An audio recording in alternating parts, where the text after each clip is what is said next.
Now, you might think, why do we even live near the faults? The reason is because the faults make nice places to live.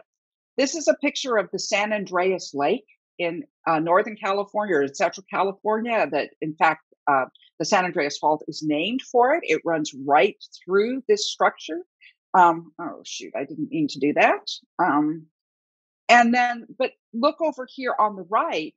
Here are the big faults for the Bay Area. Look at how they create the bay. We settled San Francisco area because it had this great natural harbor, and that great natural harbor is formed by the faults that were there. In Southern California, we also have the San Andreas Fault, but for us, it's bent.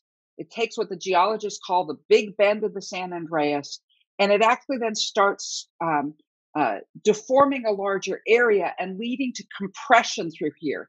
It's sort of like, think if you were trying to move two pieces of glass past each other, but they ran into each other, just like we're seeing with these red and yellow arrows. They run into each other, you keep on pushing anyway, the glass would break up and you'd end up sweeping pieces around the corner. That's sort of what's happened to the geology. If you look at Southern California, this is the Cucamonga Fault. The San Andreas runs up here through the mountains, but these mountains are being pushed up against the fault as we're trying to move around that corner.